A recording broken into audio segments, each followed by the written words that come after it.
It is winter in the Pyrenees. About the end of September, snow usually begins to fall heavily and covers the mountains.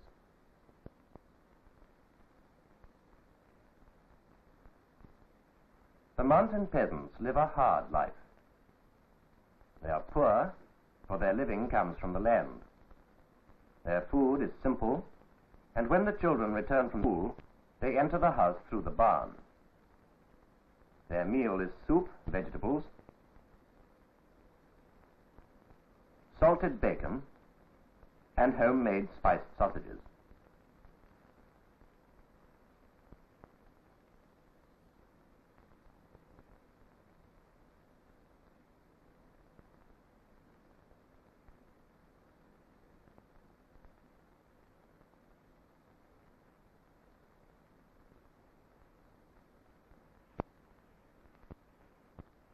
Indoors, it's warm and comfortable. Outside, it's cold, and the mountains are covered with snow. And the peasants must look forward to spring, when the snow will disappear from the slopes, leaving only a trace on the tops of the high mountains.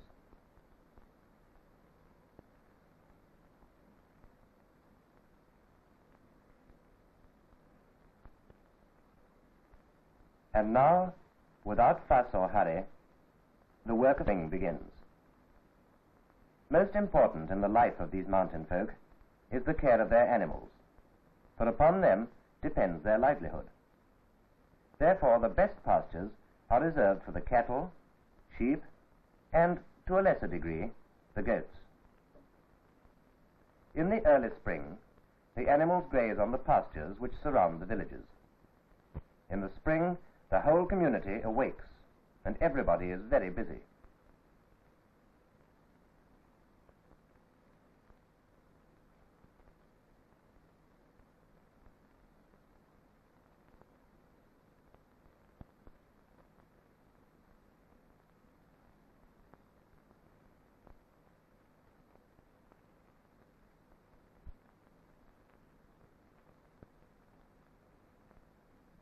During the winter, the animals have been kept in the more sheltered valleys and the barns. But now they need fresh pastures, so they are moved to the Alp, where they will be kept throughout the summer. This man is a shepherd who's going to take the village flocks to the Alp, high up into the mountains, where he will live throughout the summer. He takes with him in a cow horn oil for cooking, a skin of wine, and an umbrella.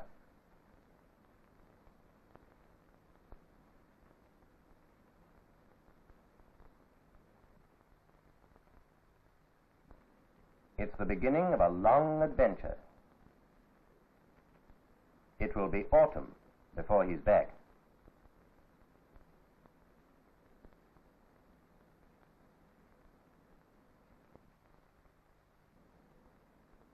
Each sheep amongst the village flock is marked with the initial of its owner. The cattle, too, are driven up, but the climb is thirsty work, and a drink is very welcome.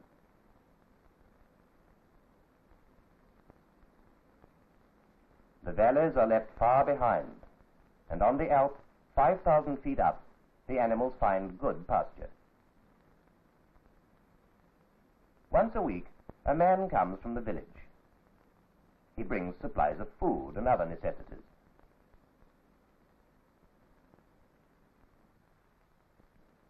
Bread, needle and thread, and salt.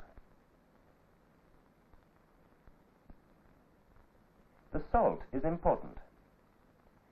As the animals live entirely on grass, there's a lack of salt in their diet, and consequently they have a craving for it. So once a week, salt is given to them, and they learn to come for it. This habit prevents them from becoming wild and roaming away. And so, throughout the summer, the animals wander over the high mountain pastures, known as the Alp or Jas.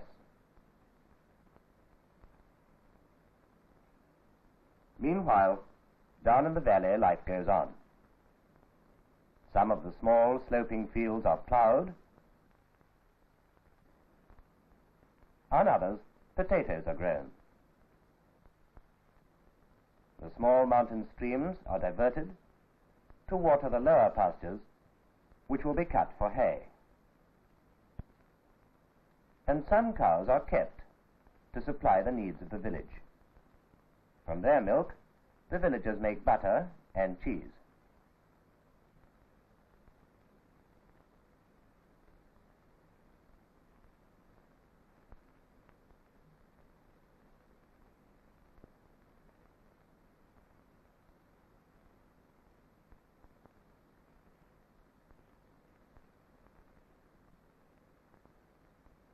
As summer advances into autumn, the tempo of work increases.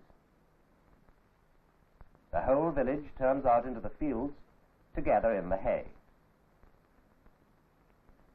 This hay will be stored to feed the animals throughout the long, cold winter months.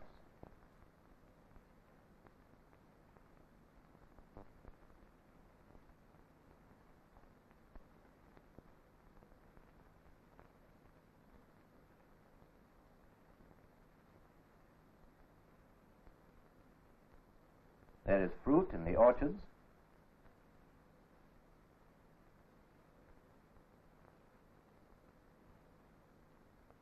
and grain with which to make bread. Here the threshing, winnowing, and gathering up is as primitive as it was many centuries ago.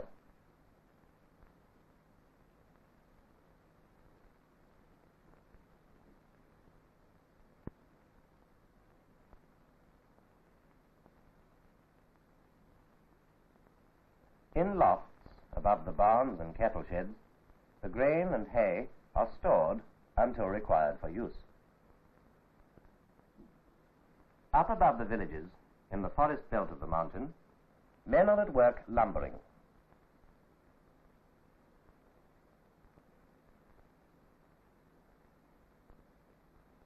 Some of the wood may be used in cities many miles away from the mountains, but much of it is dragged by oxen into the village, where it will be cut up into planks and used to make many of the things the villagers need.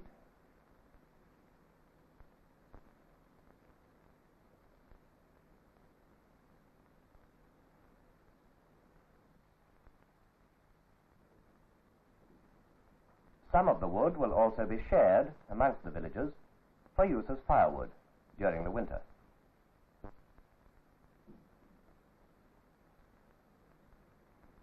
Up on the Alp, the longer shadows denote the approach of autumn.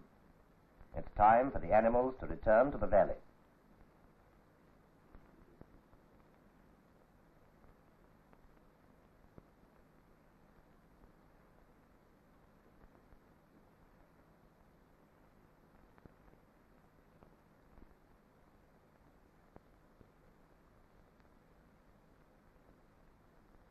Autumn also is time for market. Here, to the nearest town, the people of the mountains will come, some perhaps traveling 20 or more miles over rough mountain tracks. It's the event of the year.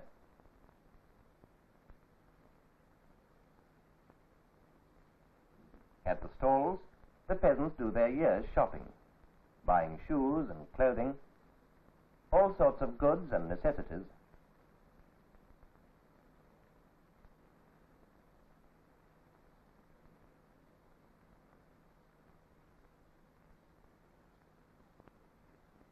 And selling their surplus animals.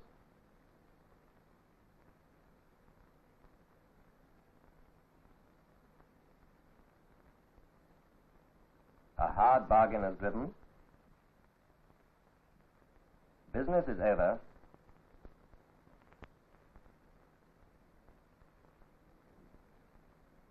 And the family settles down for a meal.